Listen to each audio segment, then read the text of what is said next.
इदानीं घाट्कोपर् पूर्व अस्मिन् स्थाने घाट्कोपर् ईस्ट् मध्ये अय्यप्पामन्दिरस्य पुरतः अस्मि अहं। प्रायशः 20 वर्षपूर्वं मन्दिरस्य निर्माणम् अभवत्, मुख्यमन्दिरस्य निर्माणम् अभवत्। भगवान् अय्यप्पस्वामिनः, तदनन्तरं देवी दुर्गायाः,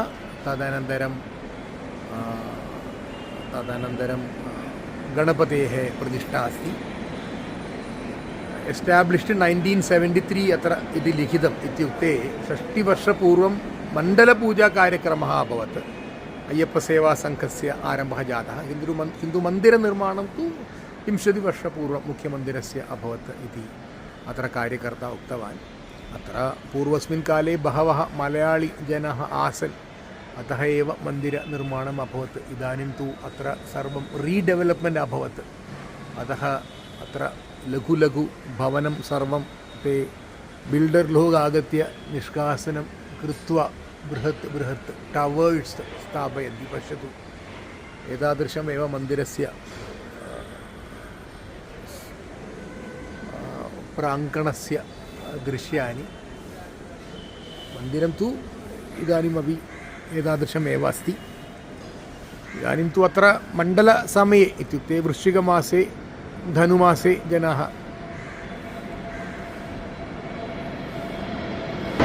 वृश्चिकधनुमासे जनाः आगच्छन्ति, मलयाळमासे नो चेत् जनाः न्यूनमेव मन्दिरे आगन्तुं। मलयाळीजनाः इतः पलायनं कृतवन्तः, अन्यस्थानेषु ते गतवन्तः।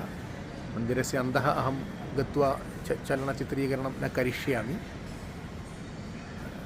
अत्र ते अनुमतिं दत्तवन्तः, इत्युक्ते अत्र तु एतस्य विग्रहचलनचित्रीकरणं न कर्तुं शक्नोति इति चिन्तयित्वा जनाः न आगच्छेयुः इति चिन्तयित्वा ते अनुमतिं दत्तवन्तः।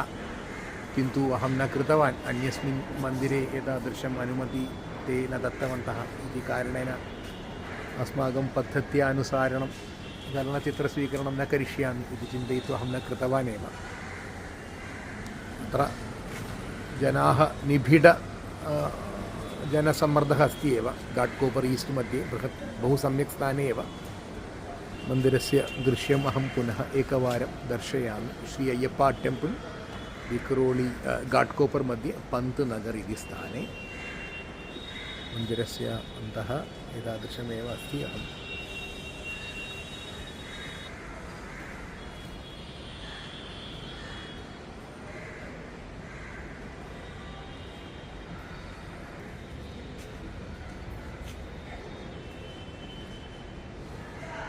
मुख्यमन्दिरस्य मूर्तिम् अहं न दर्शयामि, तद्विहाय सर्वं मन्दिरस्य अन्तः भागं पश्यतु। अद्य 24-2020 वर्षस्य डिसेम्बर् मासस्य 21 दिनाङ्कः, कोल्लवर्षं, मलयाळकोल्लवर्षं 1200 इति मलयाळवर्षस्य वृश्चिकमासस्य 26 दिनाङ्कः। अद्य अहम् अय्यप्पा मन्दिरं मम पत्न्या सह आगतवान् प्रातःकाले। धन्यवादः।